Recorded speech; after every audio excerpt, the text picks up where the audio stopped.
Definitely haven't been in the shed in a while. I don't know how this happened. Alright, so here's what's going on. The weather has decided to be ridiculously non-seasonal at this point, and so, of course, I wish that I had a good air compressor because I'd like to run my irrigation. It's been so long now since we actually got any rain, even though fall is normally a drier season for us here. There's usually some period in there where we get decent rain, but right now, that has not occurred at all this fall, and it's so dry now that I actually am at a point where I would be hoping that the ground was frozen and everything was stopped, but that's not happening. So it is the 8th of December today, and it's going to be close to 60 degrees tomorrow, and so the ground's not frozen, it hasn't had water in a long time. I think it's time to actually do a watering session. So the fun part is that I, of course, had all of my stuff put away, and now I need to get something out. Try to figure out what I'm going to do here to try to makeshift my system back to water all this. Any of the square areas I could just use an impact, but especially this smaller section over here on the side, probably going to have to get my DIY system out and try to make that work.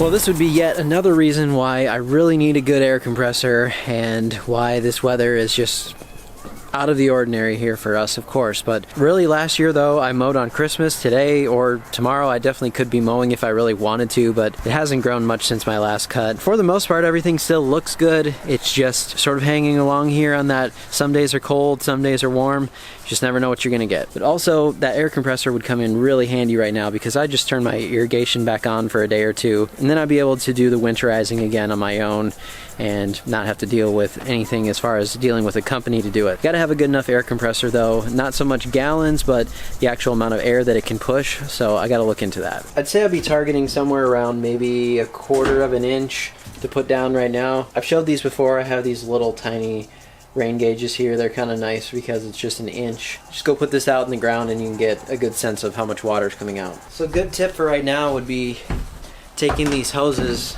into the house at night, and then tomorrow I'll water probably the front yard, but these are really a pain in the butt to actually use when it's cold, so if I can get them to be more around room temperature and then take them out and use them, that's gonna work a lot better. So good morning. Last night this got a good drink back here. I'm pretty happy with how it looks now. You can just tell a slight difference. It's not really probably gonna show on camera, but you can tell just after that watering, the grass just looks like it kind of got a little bit of relief from that. Especially on a newer yard like this that hasn't had a lot of time to get going and to get its roots established, then I wanna make sure I don't cause any long-term damage if possible. So first off, let's take a look over here. You can see the green color is holding much better on this bluegrass. It looks really good actually. It's starting to have that really dried out look to it.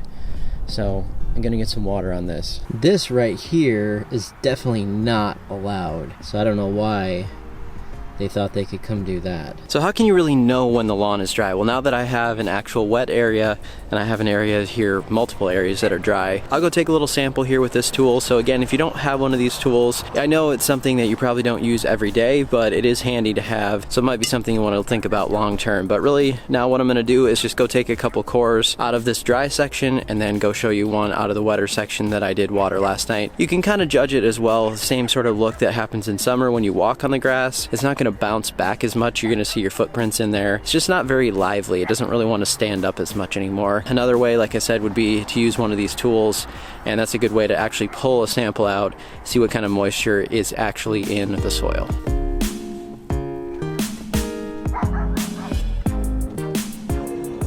So the first thing I'm gonna notice is just how cold the soil is. Definitely very cold. You'll be able to feel that there is some moisture in there just by, you can get a sense of it by taking a look, but also you can tell it's not overly wet compared to when you might pull a core after a rain event or something. So there's some moisture in here. I don't need to add a lot to this section, but I do need to add some. So I can already tell the difference here between just how easily you can actually use the tool So that's a major difference to start with. And then, I don't know how much this is going to show on camera, but you'll definitely notice a good moisture layer all the way through here, all the way down to the bottom. Now, I probably didn't add all of that yesterday. I'm assuming some of this down here at the bottom was still a little bit on the wetter side. It looks good, and now I know for sure that I have good moisture up here where the roots are as well.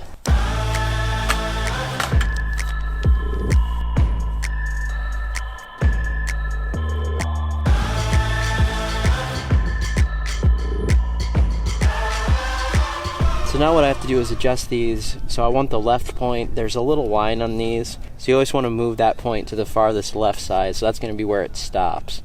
So as the water's coming around, it's going to stop on that spot. Looks like it's right here. It's as simple as that, they just click.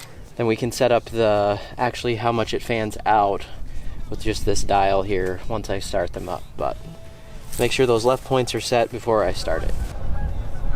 Even they think that it's not winter, they're going back north. I'm definitely spraying too far over here, but I'd rather have it that way than not enough. But obviously this is not set up perfectly for these, but I am just wanting to make sure I get good coverage here to as close to that head as I can get, which I'm getting pretty close. So as you can see, this one was probably set up on a corner before. So all you have to do, just have to adjust this like that. It's looking good.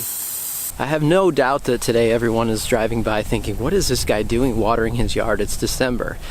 Yeah, I know, I'm thinking the same thing myself. All right, so let's take a look at the rest of the yard here. It's looking pretty good overall, like I said, except for starting to get to the really dry side in terms of the moisture level and kind of how it's starting to look like it needs some water. So that's where we're at with this, but of course it is still looking pretty green. It's the middle of December almost, and you really can't complain about that too much if you want some green yard. Now down south, you guys are probably well into dormancy, and so your yard is going to have a different look than ours when it gets to that dormant stage.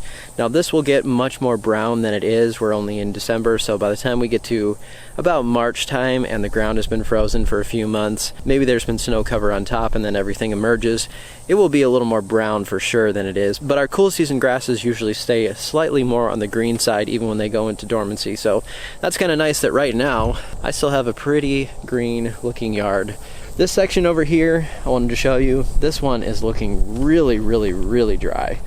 So this section right here is one that I need to get some decent water on today, because you can tell a difference here to here in person, very much so, that it's looking much different in terms of the dry. It definitely needs something for sure. Where I was just walking and talking with the camera, you can see that the footprints are there and they're not really bouncing back. So you want to limit your amount of traffic on the turf as well when it's in kind of that condition, just the same as summer, pretty much the exact same thing. If it's really dry and the plant is already struggling a little bit, then you don't want to go too crazy with traffic. Lastly, I got a few messages recently asking if I struggled with earthworms, and yes, absolutely I do, especially now since we haven't had any snow cover. The ground is not frozen, but I haven't been mowing, and I haven't been keeping up with, being on top of the turf and watering and everything. So this is a little section here on the side yard that kind of shows you what I'm dealing with in terms of these worms. And yes, absolutely, it's a problem. Worms are good for your soil, but at some point there's an excessive problem, which I believe pretty much I'm at that point now. So I'm going to continue my top dressing. The earthworms don't really like the sand material. It's too coarse for them. So I'm definitely going to be continuing that top dressing. And the more of my sand cap that I have there, I'm hoping that maybe it will limit their activity just slightly even at the surface. So even if I could cut down on the percentage there and make it slightly better than it is, that would be awesome. It's not as bad when you're kind of out here on the turf and you're continuing to mow. Some of them get knocked down and all that stuff. But at this point, with no snow cover, no frozen ground, they've been able to go crazy, and I haven't been out on the turf to really do anything with it. I'm hoping that the more sand top dressing I get, the better that situation will get. So my co-host of the Turfcast podcast that we do, and my good friend Ryan DeMay, shared this with me. Some research from the University of Nebraska at Lincoln, which they're doing a lot of great research there on many different things. But this is about winter desiccation or winter kill, which is what we've been kind of talking about, or the possibility of what may happen here is what we've been talking about in this video. If the plant gets too dried out, you're experiencing some really harsh weather on top of it with no snow cover, and your soils are dry as well. So there's some more information here in this article if you want to check that out and just just kind of get a general sense of what's going on around the country in the professional side as well for golf courses and how they're sort of dealing with this problem. But 4 of their recommendations here towards the end of the article, they just recommend a light watering if you're running into some situations like we're running into right now, where we don't have any snow cover, we don't have frozen ground, the plant isn't really completely shut down. So some light watering, which I'm doing today, is really the only thing right now that we can think of to hopefully mitigate any of that winter kill. If you have the availability to go out, get out some hoses and do the not so much fun work of pulling all those around and getting some water on your turf, it's not going to be a terrible idea if you're running into situations with dry, drought conditions like I have. So hopefully today that helped you think about winter and watering and what might be necessary. So thanks so much for watching. We'll see you next time. So yeah, the last time you saw me, it was Thursday, and today, right now, it's Saturday morning. So I guess you could say things escalated a little quickly here.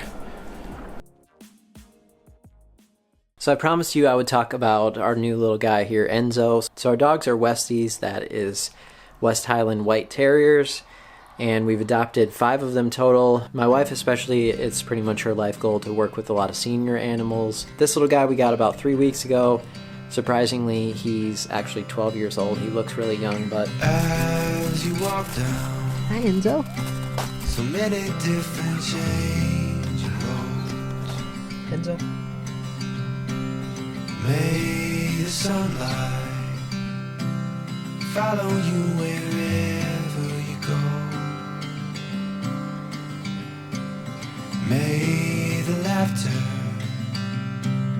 greet you like a morning song. And where you lay your head, may it feel like home. In the highs and in the lows, moving fast or moving slow, may your rooms be filled with light, and may peace be by your